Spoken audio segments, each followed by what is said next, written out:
दोस्तों नमस्कार। इजराइल और हमास के बीच चल रहा युद्ध आए दिन खतरनाक होता जा रहा है। हमास के आतंकियों पर ऐसे खुलासे हो रहे हैं कि लग रहा है कि इनकी यह प्लानिंग सालों से थी कि इजराइल पर इतना बड़ा अटैक करेंगे जैसा पिछले 5 दशकों में भी नहीं हुआ होगा। वहीं इस युद्ध का दायरा अब बढ़ता ही जा रहा है और इसी के चलते विश्व पटल पर नए अपडेट आ रहे हैं। दरअसल खबर आई है कि ईरान के राष्ट्रपति रईसी और सऊदी के क्राउन प्रिंस मोहम्मद बिन सलमान के बीच इस युद्ध को लेकर फोन पर बातचीत हुई है और इस खबर ने इजराइल को गहरी चिंता में डाल दिया है और कहीं ना कहीं अमेरिका के माथे पर भी पसीना जरूर आया होगा। और इसका कारण यह है कि सऊदी अरेबिया और ईरान दोनों एक दूसरे के कट्टर दुश्मन है। यहाँ तक कि पिछले 5-6 सालों में इतनी बड़ी बड़ी घटनाएं मिडल ईस्ट में हुई हैं, लेकिन फिर भी इन दोनों देशों के बीच कभी भी बातचीत नहीं हुई। यहाँ तक कि ईरान के किसी भी राष्ट्रपति ने कभी भी मोहम्मद बिन सलमान से बातचीत नहीं की, चाहे कितना भी बड़ा मुद्दा इन दोनों के सामने खड़ा क्यों ना हुआ हो। लेकिन इस युद्ध ने इन दोनों कट्टर दुश्मनों को एक साथ लाकर खड़ा कर दिया है और यह बात सिर्फ दिखाने के लिए हुई हो ऐसा भी नहीं है। दरअसल ये बातचीत तकरीबन 45 मिनट तक चली, जिससे पता चलता है कि दोनों राष्ट्राध्यक्षों के बीच इस मुद्दे पर गंभीरता से बातचीत हुई। इतना ही नहीं, बताया तो यह भी जा रहा है कि तुर्की, जो ना तो ईरान को पसंद करता है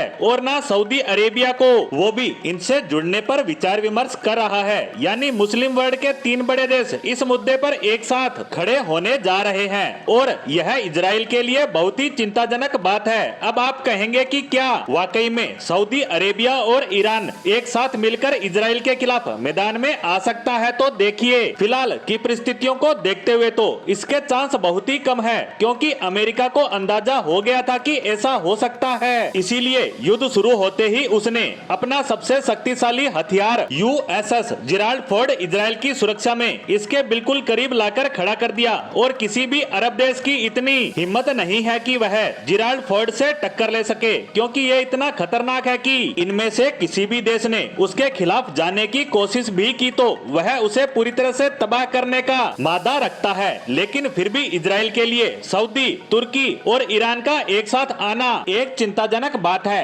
क्योंकि भले ही ये डायरेक्टली युद्ध में शामिल ना हो, लेकिन इनके पास इतनी पावर और पैसा है कि ये हमास और हिजबुल्लाह को इनडायरेक्टली हथियार और पैसा उपलब्ध करवाकर इजराइल को रूस की तरह एक लंबे और घातक युद्ध में धकेल सकते हैं, जिससे इजराइल को भारी नुकसान झेलना पड़ेगा। और यही वजह है कि इन दोनों देशों की आपसी बातचीत न सिर्फ इजराइल बल्कि अमेरिका के माथे में भी चिकन डाल रही है। और इसी खास वजह से मैंने भी इस युद्ध में इतने दिन गुजर जाने के बाद आज इस पर पहली पोस्ट बनाई है, क्योंकि यह बातचीत इस युद्ध के परिदृश्य को पूरी तरह से बदल सकती है। वहीं इस युद्ध पर आई दूसरी खबर पर बात करें तो पहले जहां हमास के लड़ाके पैराशूट या पैराग्लाइड करके इजराइल की सीमा में उतर रहे थे और जैसे ही इजराइल ने इसका हल निकाला तो हमास ने अपनी रणनीति बदलते हुए समुद्र के अंदर ऑक्सीजन सिलेंडर की सहायता से तैरते हुए इजराइल की तटीय सीमा में प्रवेश करना शुरू कर दिया। और इस तरह से देखे तो साफ नजर आ रहा है कि हमास ने इन अलग अलग तरह की रणनीतियों के साथ काफी बड़ी तैयारी कर रखी है, जो वह आने वाले समय में युद्ध में लागू करता नजर आएगा। वहीं यह भी देखना होगा कि इजराइल हमास के इन हमलों से कैसे पार पाता है और इनसे अपने देश और जनता को कैसे सुरक्षित रखेगा, जिस पर हमारी नजर लगातार बनी रहेगी। इसी के साथ हमारी आज की पोस्ट को यहीं समाप्त करते हैं। धन्यवाद।